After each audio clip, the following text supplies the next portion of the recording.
A blessed day to everyone.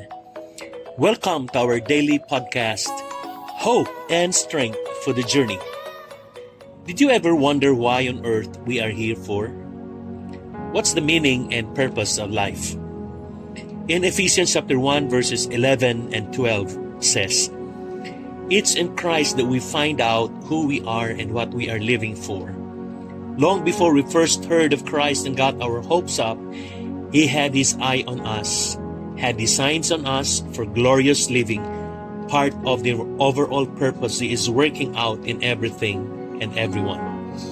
Hindi ka nilagay sa mundong ito na walang dahilan.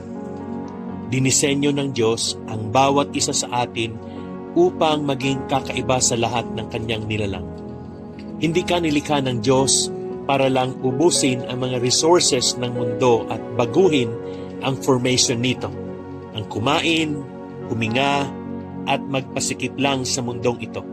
Have you thought of a much deeper reason why God created you? Si Mark Twain, a great American writer and humorist, minsang nagsabi ng ganito, "Ang dalawang pinakamahalagang araw sa buhay mo ay ang araw ng iyong pagsilang at ang araw na iyong natuklasan ang dahilan ng iyong pagsilang." The two most important days in your life are the day you're born and the day you find out why. Nilikha ng Diyos ang lahat ng bagay ng may maliwanag na dahilan. Lahat ng bituin, halaman, hayop, living, non-living things, visible and invisible things have a purpose. Ngayon, kung ang puso mo ay tumitibok, tiyak na may layunin ang Diyos sa iyong buhay. The very truth that you are alive makes your life meaningful. Kung gusto nating malaman ang dahilan ng bawat araw na ibinibigay ng Diyos sa atin at ang ganap na layunin niya sa ating buhay, hindi natin ito malalaman sa palengke, sa sinihan, sa television o telenovela ang ating napapanood. Hindi rin natin ito malalaman sa pagbabasa ng self-help book o sa anumang newspaper o sa balitang dala ng mga marites. Lalong-lalo na, hindi natin ito makikita sa ating sarili kasi hindi naman tayo ang gumawa o lumikha ng ating buhay. It's God who made you and me. Only God, the only who created us all, can tell us our purpose. Ito ang maliwanag na sinasabi ng Biblia. Dahil kay Kristo, tayo rin ay naging pag-aari ng Diyos na siyang nagsagawa ng lahat ng bagay ayon sa layunin ng kanyang kalooban. Pinili niya upang parangalan ang kanyang kaluwalhatian. Ito pang sinasabi ng Ephesians 1:11 and 12. Sinasabi din po ng Colossians 1:16, sa pamamagitan niya ay nilikha ang lahat ng nasa langit at nasa lupa. Nakikita man o hindi, ang lahat ay nilikha ng Diyos sa pamamagitan niya at para sa Kanya. These verses clearly expressed that we were made by God. We were made for God until we understand that our lives will not make sense. Sinabi rin ng Biblia na we were made to last forever. Oo, minsan darating ang isang araw, hihinto ang pagtibok ng ating puso. That will be the end of our physical body, but it will not be the end of us.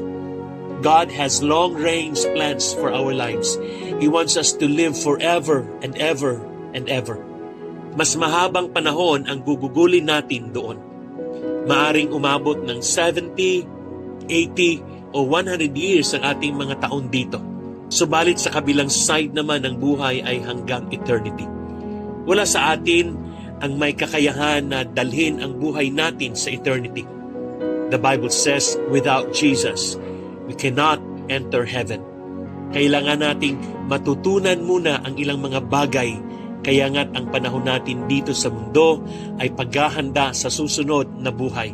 Because that is the life that will keep on going forever and ever. Isa sa fundamental question in life ay ang tanong na, bakit ba ako naririto? Mahalaga na may maliwanag na sagot tayo sa tanong na ito upang wag masayang ang ating naging buhay sa mundong ito. If we want to know why we were placed on this world, we must begin with God. We were born by His purpose and for His purpose. Unless we believe that God is the center of it all, the question of life's purpose is meaningless. Amen. As I wind up this insight, let's take some heart-searching questions. Have you seen the importance of the question, why I am here for? Bakit mahalaga na meron tayong tamang sagot sa question na ito? How did you discover God's purpose in life? Meron ka bang kilala na may struggle in discovering their life's purpose? What can you do to share with them what you have learned? Amen. Let us pray. Dear Lord, as we begin to take steps in the direction of our purpose upon discovering what this life is for, we ask that you give us wisdom. We thank you that you made us learn to understand that we were created by you and for you. Help us to believe that you know what is good for us more than we know it. Thank you that your wisdom will guide us to our exact purpose and your Spirit will lead us every step of the way. In Jesus' name, Amen and Amen. Again, isang magandang araw po sa inyong lahat. God bless you and your family. See you again tomorrow.